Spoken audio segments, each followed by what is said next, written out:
നമസ്തേ. 18/12/2024 ബുധനാഴ്ചത്തെ നക്ഷത്ര ഫലങ്ങളാണ് നമ്മൾ നോക്കുന്നത്.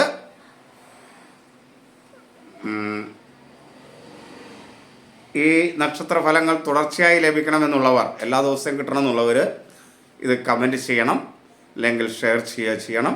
എന്നാലാണ് നിങ്ങളുടെ ന്യൂസ് ഫീഡിലേക്ക് ഇത് കയറി വരികയുള്ളൂ. കൂടാതെ വ്യക്തിപരമായ ഫലം അറിയണമെന്നുള്ളവർ ഈ വാട്സാപ്പ് നമ്പർ, ഇതിൽ എൻ്റെ പോസ്റ്റിലെല്ലാം കാണുന്ന വാട്സാപ്പ് നമ്പറാണ്, ആ വാട്സാപ്പ് നമ്പറിലേക്ക് മെസ്സേജ് ചെയ്യാം. ഇനി നമുക്ക് ഫലത്തിലേക്ക് വരാം. 18/12/2024 ബുധനാഴ്ചത്തെ ഫലം. കന്നി, മകരം, കുംഭം രാശിക്കാർക്ക് അനുകൂലമാണ്. പൊതുവെ ശുഭഫലങ്ങൾ കൂടുതലായി അനുഭവിക്കും. മേടം, കർക്കിടകം, തുലാം രാശിക്കാർക്ക് ഗുണദോഷ സമ്മിശ്രമായ ഫലമായിരിക്കും. വൃശ്ചികം, ഇടവം രാശിക്കാർക്ക് ദോഷമായിരിക്കും. മിഥുനം, ചിങ്ങം, ധനു, മീനം രാശിക്കാർക്ക് കഠിനമായ ദോഷവും അനുഭവപ്പെടും. ഇത് ആരുടെയും ജാതക ഫലമല്ല, ചന്ദ്രാധിഷ്ഠിത ഫലമാണ്. ഇപ്പോൾ ജാതകത്തിൽ കുറേ അനുകൂലമാണെങ്കിൽ ഈ ദോഷങ്ങൾ കുറയും. അതേപോലെ ഇപ്പോൾ ഗുണം പറഞ്ഞാൽ ചിലർക്ക് ജാതകത്തിൽ ഒരു രീതിയിലും ഗുണമില്ലെങ്കിൽ അവർക്ക് ഈ പറയുന്ന ഗുണഫലം കിട്ടിയെന്നിരിക്കില്ല. എങ്കിലും ഇത് പൊതുവെ നിങ്ങളുടെ ജീവിതത്തെ ഒന്ന് ചിട്ടപ്പെടുത്താനായിട്ട് അല്ലെങ്കിൽ ഒരു തയ്യാറെടുപ്പിനൊക്കെ ആയിട്ട് ഈ ഫലത്തെ നിങ്ങൾക്ക് സ്വീകരിക്കാവുന്നതാണ്. അതുതന്നെയാണ് ഇത് ചെയ്യുന്നതിൻ്റെ എൻ്റെ ഉദ്ദേശം. ഇനി നമുക്ക് ഓരോ കൂറുകാരുടെയും നാളൊക്കെ പറഞ്ഞ് വിശദമായിട്ട് നോക്കാം.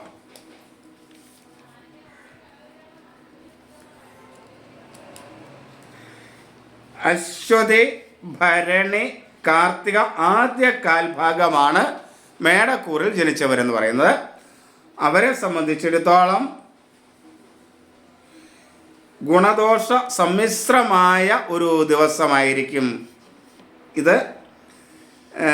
ധനലാഭവും ശത്രുനാശവും കുടുംബത്തിൽ സമാധാനവും ഒക്കെ കിട്ടുമെങ്കിലും, അതിൽ കാര്യജയമൊക്കെ കിട്ടുമെങ്കിലും, പിതൃസ്ഥാനീയരുമായിട്ടുള്ള കലഹവും ഈ ധനം ലഭിക്കുന്നത് പോലെ തന്നെ ധനത്തിന് അനാവശ്യമായ ചിലവുകൾ മൂലം ധനനഷ്ടവും, അതേപോലെ ബാങ്ക് അത് പോലുള്ള കാര്യങ്ങൾ, സർക്കാർ പോലുള്ള കാര്യങ്ങൾ നടക്കാൻ കുറച്ച് താമസവും, ഇപ്പോൾ പെട്ടെന്ന് നടക്കുന്നില്ല, രാവിലെ തന്നെ ചെയ്തിട്ട് പോരാന്ന് വിചാരിച്ച് എന്നാൽ ചിലപ്പോൾ അത് വൈകിട്ടൊക്കെ ആയിട്ട് ശരിയാവുള്ളൂ. അങ്ങനെയുള്ള ചില തടസ്സങ്ങളും കർമ്മതടസ്സവും അപമാനവും ഒക്കെ ഉണ്ടാകാൻ സാധ്യതയുള്ളത് കൊണ്ട് മേടക്കൂറുകാർ ഇതൊക്കെ ഒന്ന് ശ്രദ്ധിച്ച് ഈ ദിവസത്തെ കാണുക. ഇനി ഇടവക്കൂറുകാർ. കാർത്തിക അവസാന മുക്കാൽ ഭാഗം, രോഹിണി, മകീരം ആദ്യ പകുതി ഭാഗം, ഇവരാണ് ഇടവക്കൂറിൽ ജനിച്ചത്. ഇവരുടെ ഫലങ്ങൾ. ഇടവക്കൂറുകാർക്ക് ദോഷകരമായ ഒരു സമയമാണ്. സ്വജന കലഹവും മനോദുഃഖവും ധനക്ഷയവും ആരോഗ്യ പ്രശ്നങ്ങളും തൊഴിൽരംഗത്ത് മറ്റും സ്ഥാനമാറ്റങ്ങളും ചലനങ്ങളും ശത്രുക്കൾ മൂലമുള്ള പ്രയാസങ്ങളും കുടുംബത്തിൽ മക്കളുമായൊക്കെ അഭിപ്രായ വ്യത്യാസങ്ങളും അലസതയുമൊക്കെ ഉണ്ടാകും. അപ്പോൾ ഇതൊക്കെ ഉണ്ടാകാതിരിക്കാൻ വളരെ ബോധപൂർവം ശ്രമിച്ച് മുന്നോട്ട് പോവുക. ഇനി മിഥുനം രാശിക്കാർ. മകീരം അവസാന പകുതി ഭാഗം, തിരുവാതിര, പുണർദം ആദ്യ കാൽഭാഗമാണ് മിഥുനക്കൂറിൽ ജനിച്ചവർ. ഈ മിഥുനക്കൂർക്ക് കഠിനമായ ദോഷമാണ്. കാര്യങ്ങൾക്കെല്ലാം തടസ്സമാണ്. സർക്കാർ നിന്നുള്ള അനുകൂലമല്ലാത്ത അവസ്ഥ, ചില റെയ്ഡുകൾ പോലുള്ള പ്രശ്നങ്ങൾ, ഉപദ്രവം, ശത്രുദോഷം, അനുകൂലമല്ലാത്ത സുഹൃത്തുക്കൾ, ആരോഗ്യ പ്രശ്നങ്ങൾ, മനസ്സിന് സ്വസ്ഥതയില്ലായ്മ, തൊഴിൽരംഗത്തെ തടസ്സങ്ങളും അതേപോലെ ചതിയിൽപ്പെടുന്നതും, അനുകൂലമല്ലാതെ ചെയ്യേണ്ടി വരുന്ന യാത്രകൾ, ധനനഷ്ടം, മനസ്സിന് പൊതുവെ സ്വസ്ഥതയില്ലാത്തൊരവസ്ഥയായിരിക്കും ഉണ്ടാകുക. മിഥുനക്കൂറുകാർക്ക് ദോഷകരമായ അവസ്ഥയാണ്. ഇനി കർക്കിടകക്കൂറുകാർക്ക് ഗുണദോഷ സമ്മിശ്രമായ ഒരവസ്ഥയായിരിക്കും. പുണർദം അവസാന കാൽഭാഗം, പൂയം, ആയില്യം നക്ഷത്രത്തിൽ ജനിച്ചവരാണ് കർക്കിടകക്കൂറിൽ ജനിച്ചത്. ഇവരെ സംബന്ധിച്ചിടത്തോളം തൊഴിൽരംഗത്ത് ചില തടസ്സങ്ങളും പ്രയാസങ്ങളും ഒക്കെ ഉണ്ടാകുമെങ്കിലും തൊഴിൽ ചെറിയ നേട്ടങ്ങൾ പ്രതീക്ഷിക്കാം. ആരോഗ്യ പ്രശ്നങ്ങളൊക്കെ ഉണ്ടാകും. അഭിപ്രായ വ്യത്യാസങ്ങൾ മറ്റുള്ളവരുമായിട്ടൊക്കെ ഉണ്ടാകും.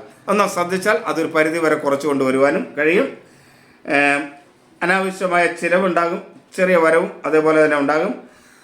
ജീവിത പങ്കാളിയുമായി കലഹമുണ്ടാകാനുള്ള സാധ്യതയുണ്ട്. വാക്കുകളൊക്കെ കുറിച്ച് നിയന്ത്രിച്ച് പ്രയോഗിക്കുന്നുവെങ്കിൽ അതിൽ നിന്നൊക്കെ കുറച്ച് മാറ്റം വരും. അതുപോലെ മക്കളായിട്ടും ചെറിയ അഭിപ്രായ വ്യത്യാസങ്ങളൊക്കെ ഉണ്ടാകും, എങ്കിലും വലിയ ദോഷമില്ലാതെ ഇരിക്കും. അപമാനം ഉണ്ടാകാനുള്ള സാധ്യത, ആ സാഹചര്യങ്ങളെ ഒഴിവാക്കണം. മനസ്വസ്ഥത കുറവ് അനുഭവപ്പെടും. അപ്പോൾ മനസ്വസ്ഥത കുറവ് അനുഭവപ്പെടുന്നു മനസ്സിലാക്കി അതൊന്ന് മാറ്റിയെടുത്താൽ അത് പരിഹരിക്കാവുന്നേ ഉള്ളൂ. കാരണം ഗുണദോഷ സമ്മിശ്രമാണ്. അപ്പോൾ ചില കാര്യങ്ങൾക്ക് മാറ്റാൻ പറ്റും. അതുകൊണ്ട് ഇനി ചിങ്ങം രാശിക്കാർക്ക് കഠിനമായ ദോഷമാണ്. മകം, പൂരം, ഉത്രം ആദ്യ കാൽഭാഗമാണ് ചിങ്ങം രാശിയിൽ ജനിച്ചവർ.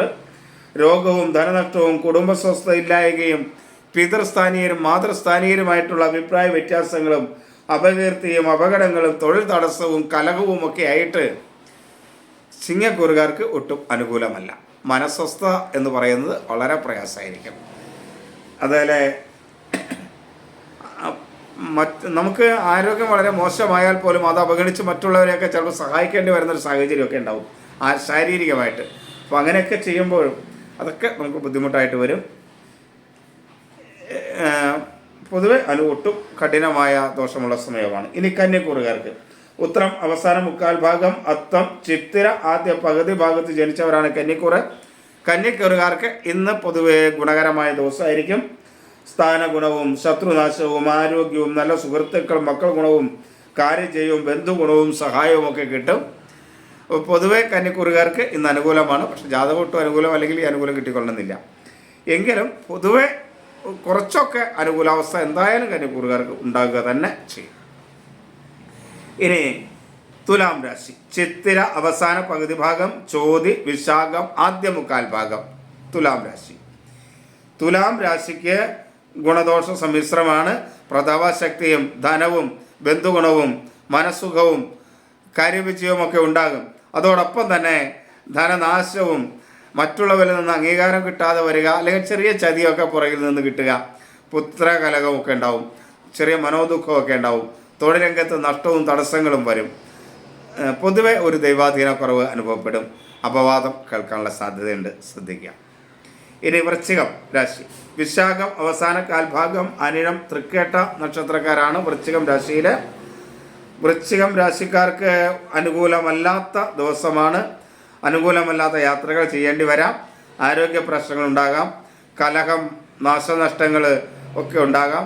അതുപോലെ മൃഗങ്ങളെയൊക്കെ അകന്നു നിൽക്കാനായിട്ട് പ്രത്യേകം ശ്രദ്ധിക്കുക. രോഗങ്ങളും ഭാര്യാഭർത്തൃ കലഹവും ഒക്കെ സംഭവിക്കാം. മക്കൾ മൂലവും ഒരു സ്വസ്ഥത കുറവുണ്ടാകാം. തൊഴിൽ രംഗത്ത് ചില നഷ്ടങ്ങളൊക്കെ സാധ്യതയുള്ള സമയമാണ്. ഒരു മനോബലക്കുറവ്, ഒരു ആത്മബലക്കുറവ് അനുഭവപ്പെടുകയും ചെയ്യും. ഇനി ധനുരാശിക്ക് കഠിനമായ ദോഷമാണ്. മൂലം, പൂരാടം, ഉത്രാടം ആദ്യ കാൽഭാഗമാണ് ധനുരാശി. ദൈവാധീനക്കുറവും കലഹവും ആരോഗ്യ പ്രശ്നവും വാക്കുകൾ മൂലമുള്ള ധനനഷ്ടവും അപകടവും അപമാനവും മറ്റുള്ളവരുടെ നിന്നുള്ള അംഗീകാരമില്ലായ്മയും അനുകൂലമല്ലാത്ത സുഹൃത്തുക്കളുമൊക്കെ ഈ ധനുരാശിക്കാരെ ബുദ്ധിമുട്ടായിട്ട് വരും. അല്പം ദോഷം കൂടുതലുള്ള സമയം തന്നെയാണ് ഇവർക്ക്. ഇനി മകരം ഉത്രാടം അവസാന മുക്കാൽ ഭാഗം, തിരുവോണം, അവിട്ടം ആദ്യ പകുതി ഭാഗമാണ് മകരം. മകരരാശിക്കാർക്ക് ഗുണകരമായ ഒരു ദിവസമായിരിക്കും. കാർഷിക മേഖലയിലൊക്കെ പ്രവർത്തിക്കുന്നവർക്ക് അനുകൂലമായിരിക്കും. അതിൻ്റെ അഭിവൃദ്ധിയൊക്കെ ഉണ്ടാകും. മനസ്സിന് സന്തോഷവും കിട്ടും. ധനനേട്ടവും ഭക്ഷണസുഖവും ഒക്കെ ഉണ്ടാകും. പുത്രന്മാരിൽ നിന്നൊക്കെ അനുകൂലമായ നിലപാടുണ്ടാകും. സ്ഥാനനേട്ടവും രോഗമുക്തിയും ഉണ്ടാകും. മറ്റുള്ള അംഗീകാരമുണ്ടാകും. കുടുംബത്തിൽ ഒരു സ്വസ്ഥതയും അനുഭവപ്പെടും. ഇനി കുംഭം രാശിക്കാർക്കും പൊതുവെ ഗുണകരമായ സമയം തന്നെയാണ്. അവിട്ടം അവസാന പകുതി ഭാഗം, ചതയം, പൂരുരുട്ടാതി മുക്കാലും.